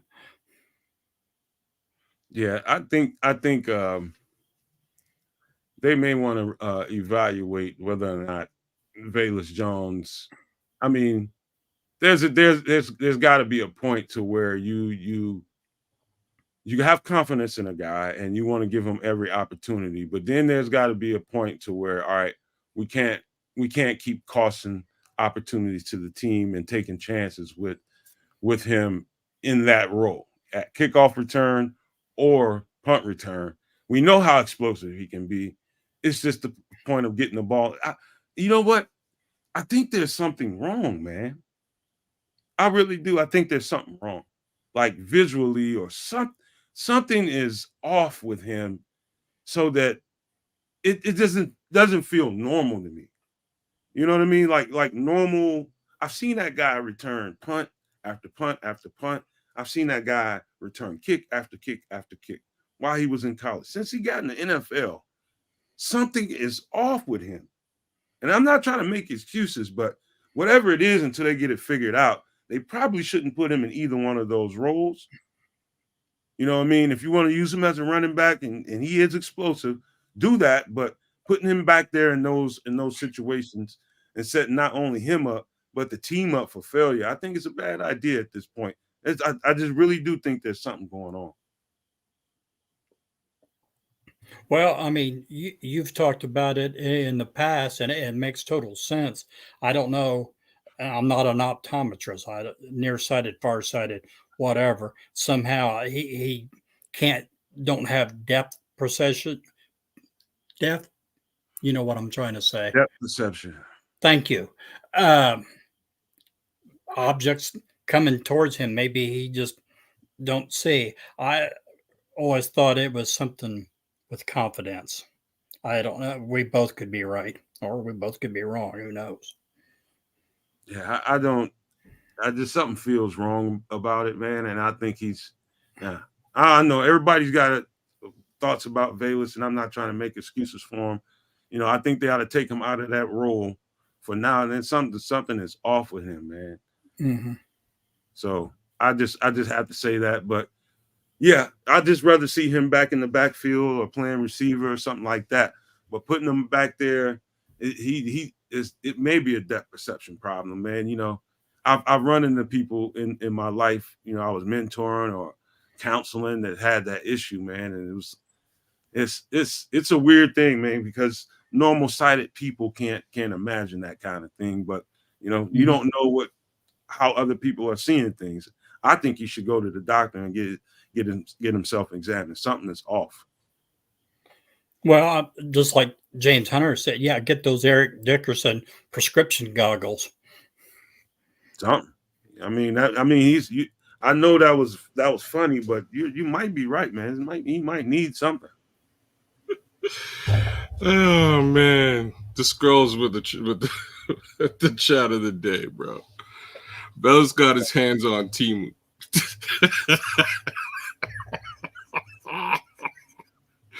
Oh, that's too good. I don't know what to say, man. All I gotta say is there's something about hubris, and when we were watching the game, I'm trying to remember who said it in the chat, but somebody specifically said, you know, we didn't learn our lesson with the lesson to be learned from the double doink situation wasn't that like the guy missed a kick. It was that he'd missed a bunch of kicks and had the yips for the better part of the year, and they decided, you know what, it's okay. There's nothing wrong with this guy. He's good. He'll nail the kick when we need him to nail it. He dunked it. He'll be fine. We're gonna stick with him. He's a good guy. Oh, snap. When it came down to it, it didn't pan out. It was an issue. The whole time we all thought it was an issue. And it kind of also smells a little bit like a center position as well. Right? But hey, you can't fix everything. It is what it is. Yeah. That being said, man, yeah, hopefully they won't put him back there and put him in that position again, man. Let him run the ball, use him in that, however you're going to use him, out of the backfield, receiver, however you're going to do it. But until they figure out that, man, I think that's just setting him and the team up for failure. But all right, let's pass out a game ball. Let's pass out two, as a matter of fact. So if you had an offensive guy, kids, that you wanted to give a game ball to right now, just off the top of your hand, I know you didn't see a whole lot of offense happening out there. Who would you give that ball to? Offensive game ball today. Man, not a whole lot of offense really went down today. I'm gonna give the offensive game ball to Keenan Allen. That's what I'm gonna give it to. Probably mainly because I have to give away an offensive game ball today, and I'm not sure who else to give it to. I would really like to have given it to DeAndre Swift, but it was a little bit of tough sledding out there today. It wasn't a big game on the ground like we were expecting it to be, because the Titans were expecting it to be a big game on the ground. Just the reality of the football game today. So I'll give it to Keenan Allen. Keenan Allen was out there trying to be that safety blanket, and he was, with the exception of the one touchdown caliber catch that was there for him, and he unfortunately put that on the ground.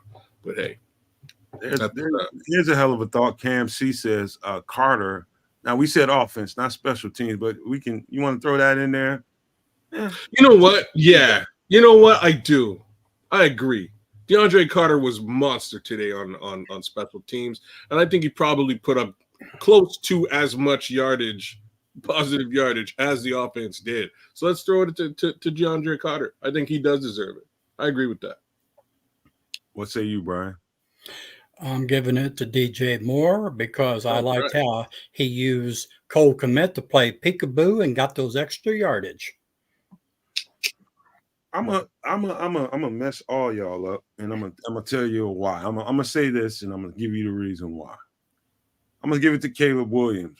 For one, there was a third down play in a pressure situation where he didn't second guess himself. He saw the lane and he took off running and got a first down on the third down when they needed it. Remember that run where he ran and kind of put his shoulders down and got some extra yardage on that, that, and for the fact that, he did not turn the ball over. He didn't give the game. Bingo. And so for a rookie in that situation in a pressurized environment, I think it's a lot to be said to that. And I think hat should be off to the fact that, we're not trying to lower the expectations for Caleb by saying anything like that. But I do think there's something to be said to the fact that he knew that the game was pressurized, and he just said, you know what, I see a lane, I see the first down, let me take it, protect the ball. And he just didn't give the ball away. He didn't win it, but he didn't give it away either. And I'm gonna take my hat off to him for that and give him some credit. I'm gonna give it to Caleb. All right. I don't have no issues with that. Well, I didn't know if I was going to be justified, so I didn't know how y'all was going to react to that. But the tee and hits principle is the ball, which wouldn't be what one would think it is. Would think the T stood for in anything, but that's what it stands for. And Caleb took good care of that football today, regardless as to anything else. Come on, MC Fact. Why is there 63 likes in there, man? And we got 135 people in here. That's weird because I see the actual numbers, and it's 135. Other people are seeing 60 or 70 people. And so, yeah, please get the likes up, man. That's just not hard, man. It just tells the algorithm that people like this content, and they kind of prioritize it and put it out there for people to see it more. That's all it does. That's all a like does, is help people see the content. That's what it does. And hitting the like button, you don't have a limit.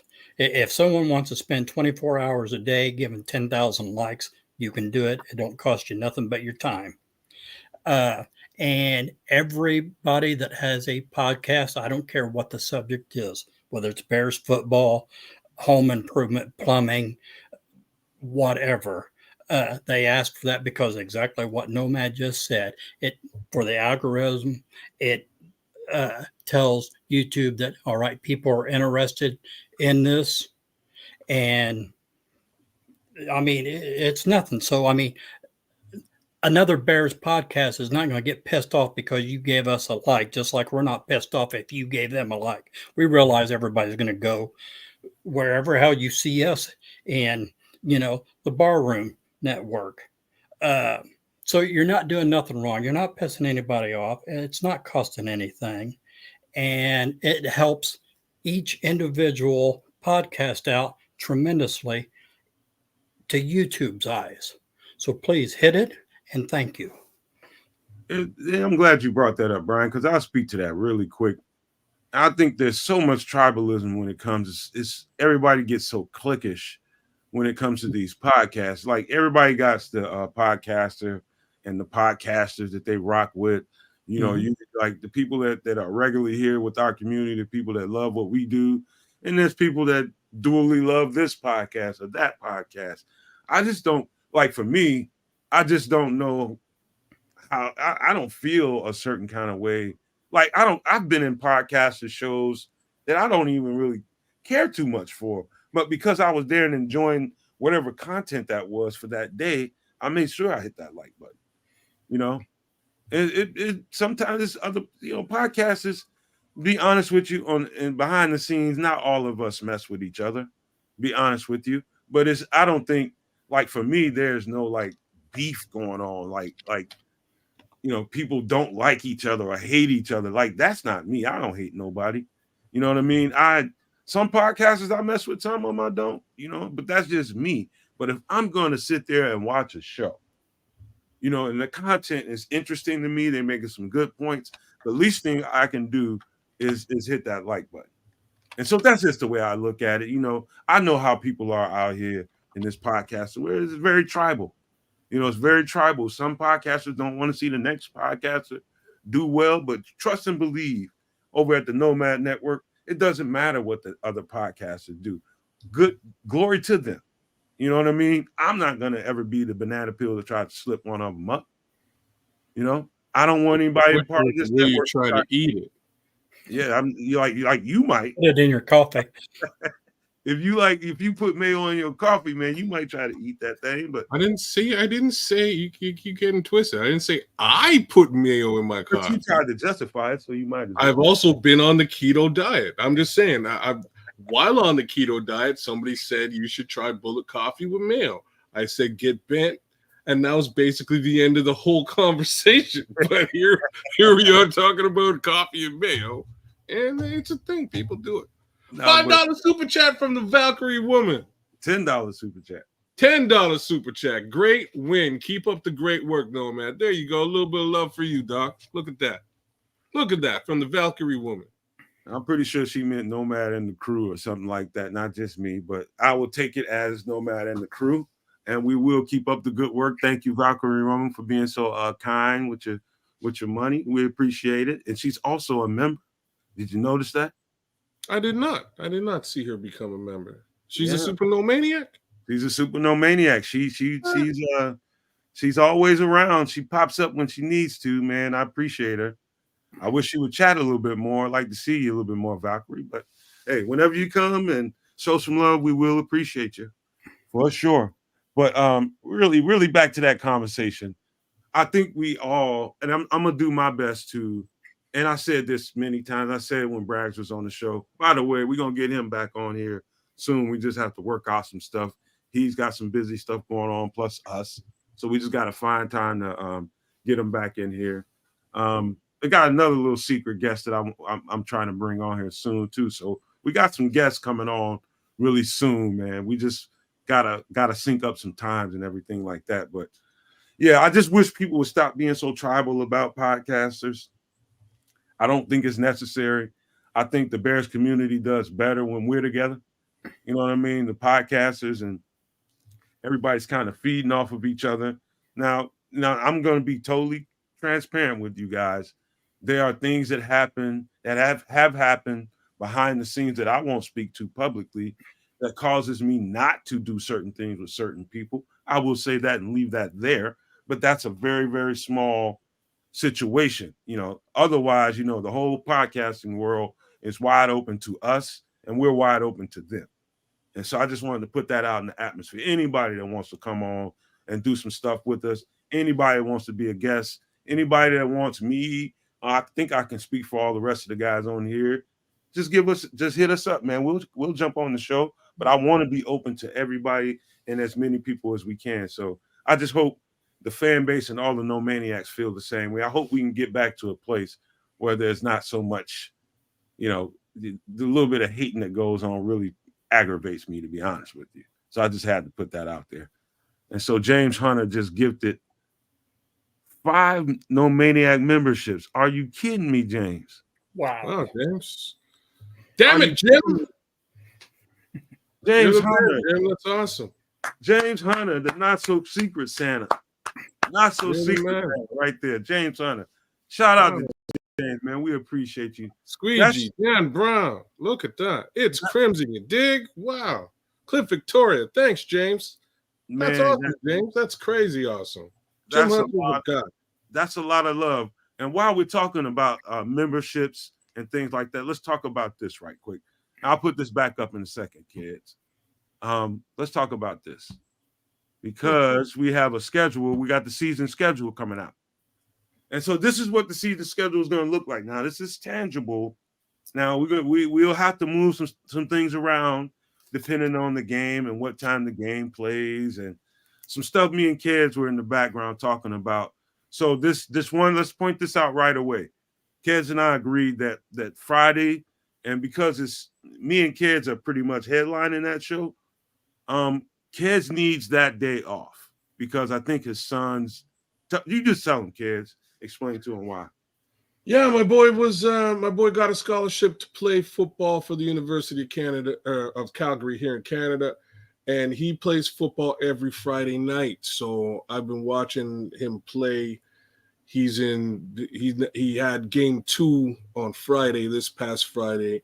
I think the nod. Somebody was asking me about how he played. How did the game go in the chat? I'm not sure who it was right now, but in response, their team's got a redonkulous defense. There was 6 pick sixes, which I alluded to in our pregame before we did our watch party.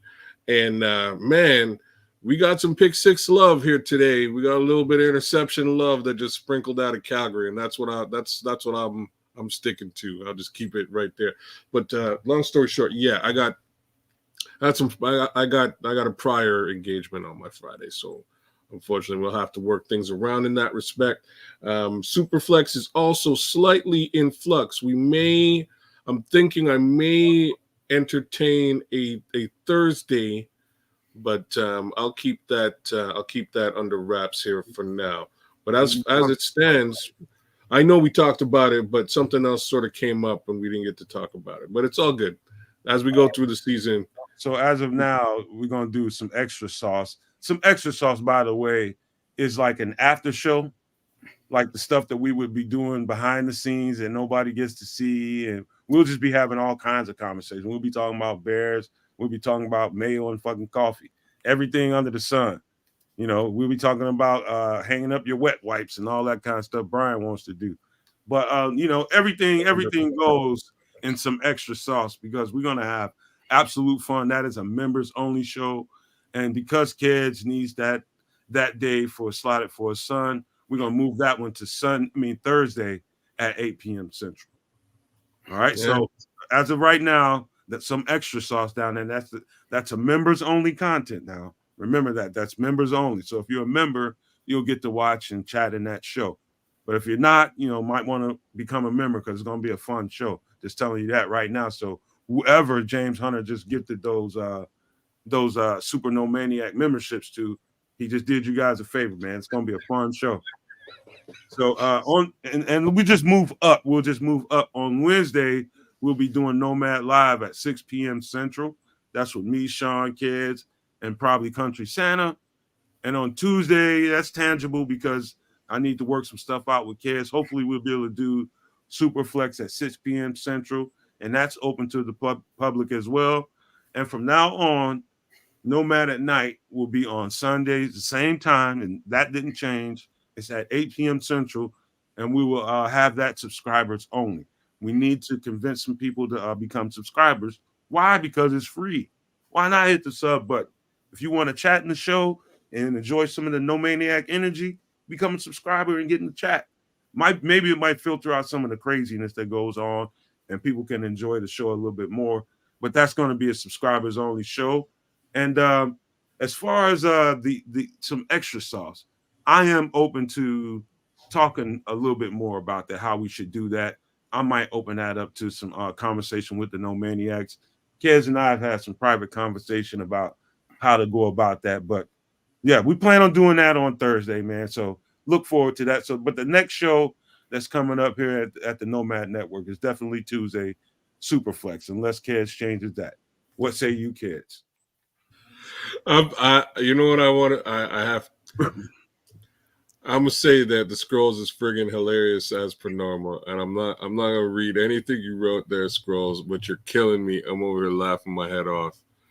Him and McFact are having a great conversation about Don Barrett, and I'll leave it there for the rest of you guys to sort of. Why, Detroit losing or something?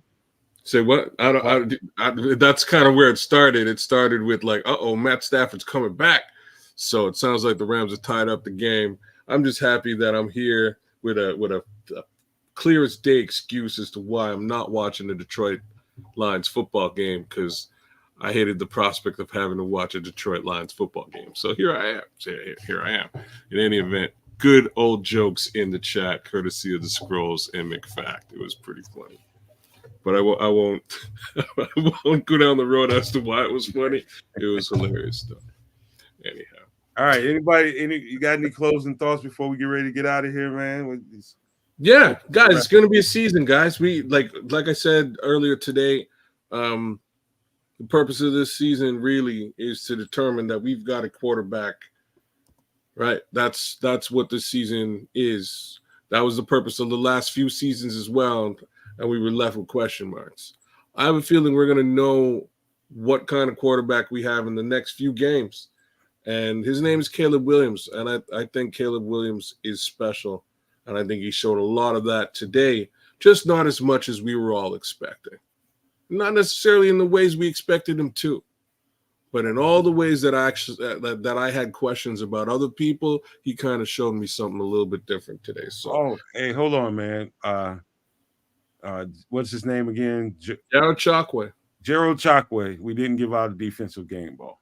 I think this is an easy one. This is slam dunk. Oh, Darrell Taylor. No problem. What say you, Brian? Yeah, you got arguments, Brian? Yeah. Well, I mean, the play of the game, Daniel Harding to me did that. But I mean, if your overall defense, Taylor, gee whiz. And then you can go that secondary too. But yeah, I Taylor. That's an easy one. That's a layup right there, Darrell Taylor. I think let's just say a distant runner-up, just for the sake of conversation. I think it's a three-man toss-up between Javon Dexter, Andrew Billings, and DeMarcus Walker. Anybody want to argue that? I think some people might argue Jaylon or Tyrique or something like that because they got game-changing plays, but consistently all night, all day. Those three people were in the top. Who did you say? You said Darrell Taylor. Darrell Taylor, slam dunk. But if there was a second place to toss up between three guys, Billings, Dexter, and DeMarcus Walker. So I have problems with that because if it's not Taylor, it's Edmonds. Sorry, Edwards. Pardon me, TJ. Yeah, so four-man race. To be honest with you, so I think every last one of them had equally great games. Well, if we're going that route, then how about the rookie punter for pinning back all the time, giving the defense a short field of work? Great argument.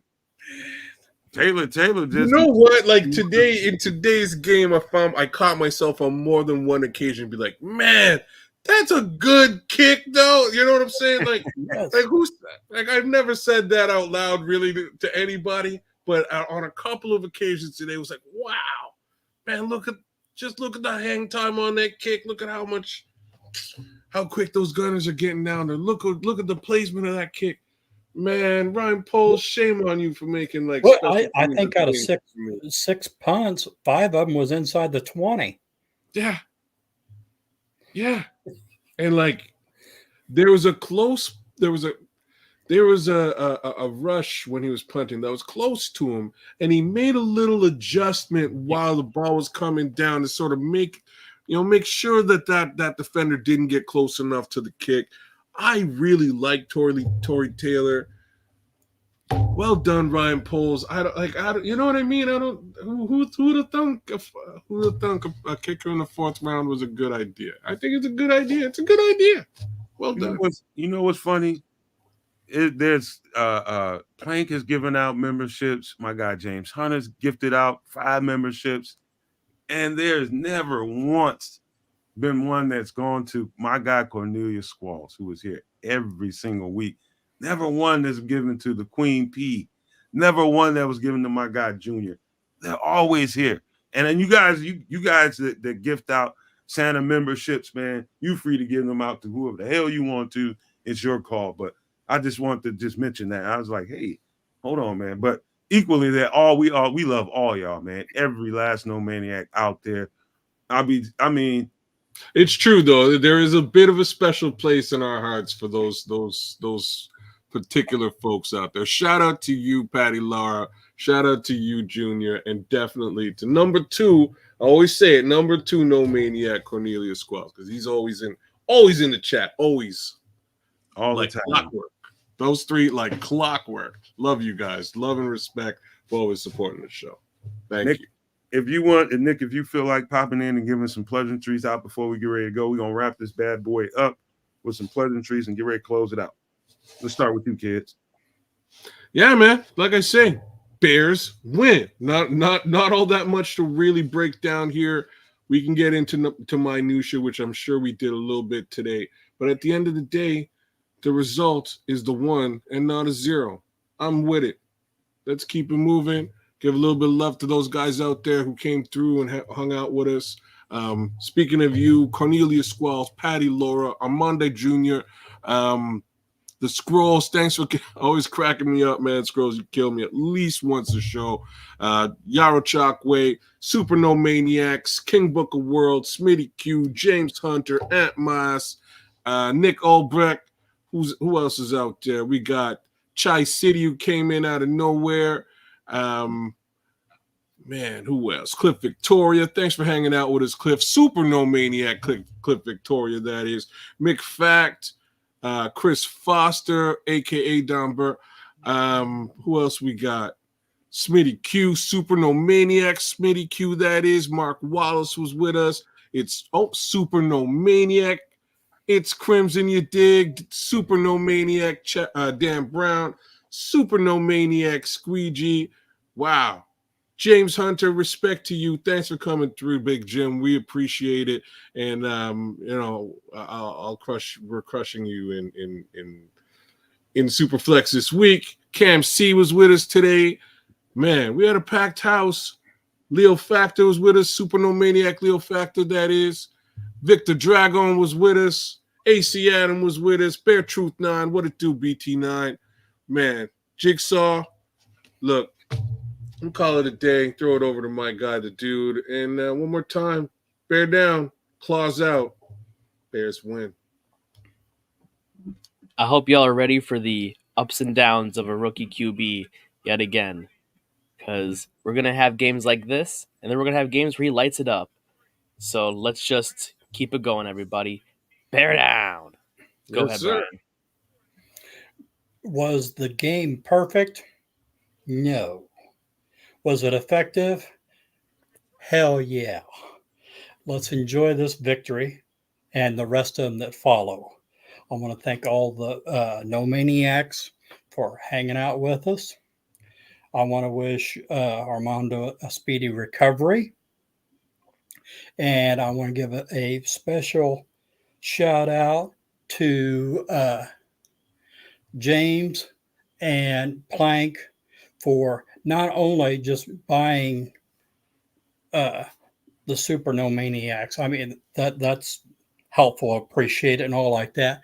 But to show kind-heartedness and the unity, us, even though we don't know each other pretty much in person, but sharing these podcasts with you guys, getting to know you guys, and seeing that kind gesture that you did. God bless you both. I hope everybody has a safe, wonderful weekend. Again, thank you for sharing your time. Nomad.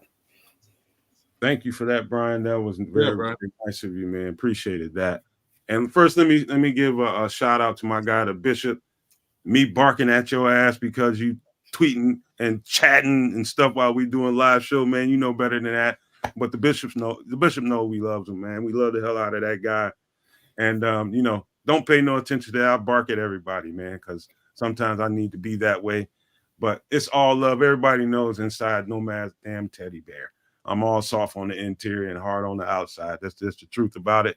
Let me also give a shout out to Mitch Osborne, who was an absolute Santa today with his funds and his finances, making sure that he looked after the network today. We love you, Mitch, for that. I mean, that was just so generous of you, man. I don't even have words for that. I know that's very cliche, but I really don't know what to say, man. I appreciate that so much.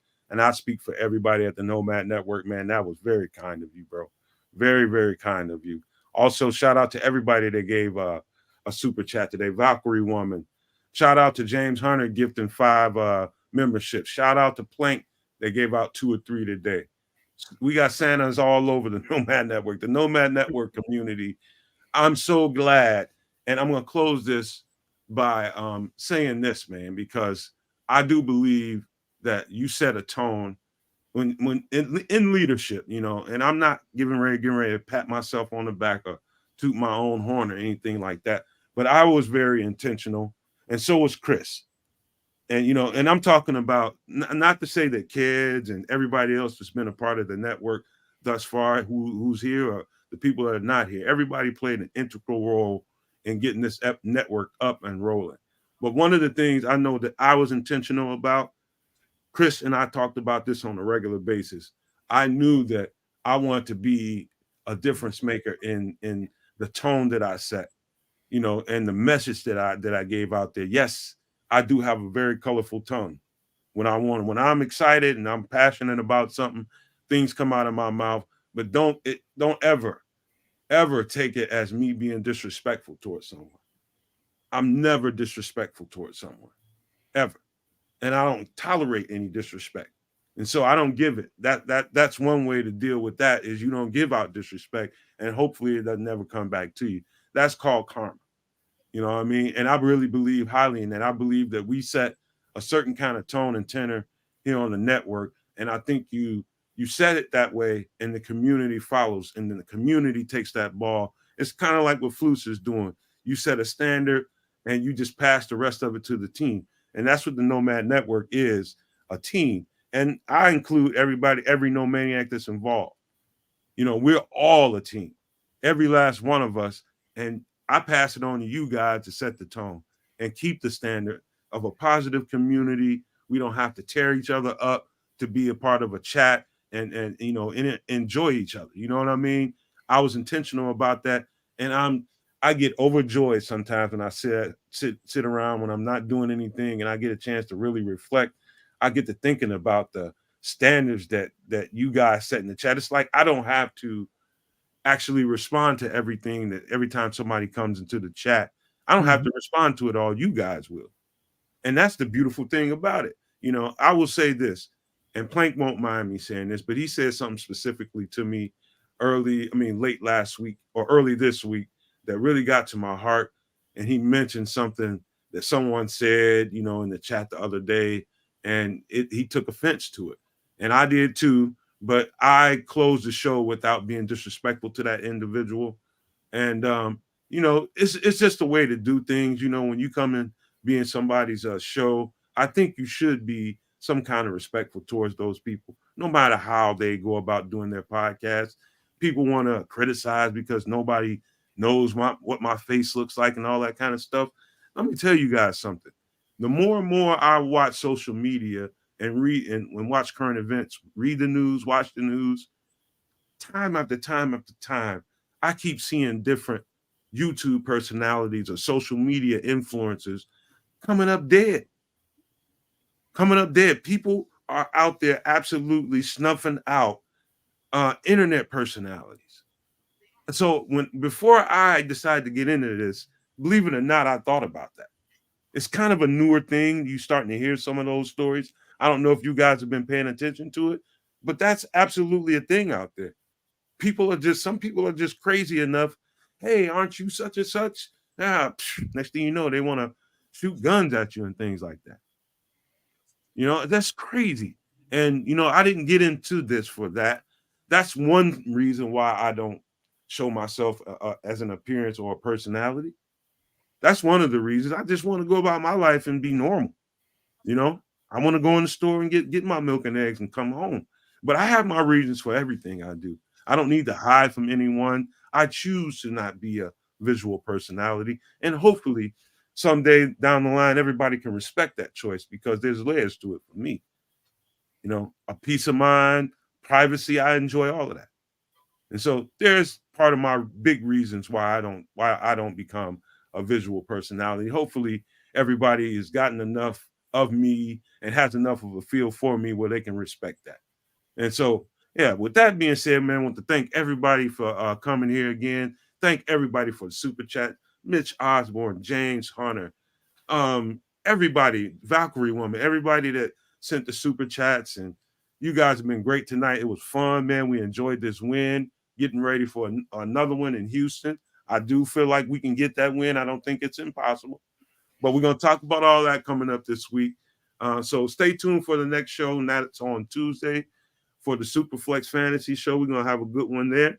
But before we get out of here, I got to leave you with these famous words, guys, because I believe in this world that if you can think it and you can see it, there's no reason in the world why you cannot manifest it. You just have to believe in it, you know, because I'm going to leave you with one more last word, because the devil's elixir, his elixir is doubt. All you have to do is doubt, and that's where the devil feeds. And so all you have to do is think it, see it, and you can manifest it. Don't doubt yourself, believe in yourself. But we are out.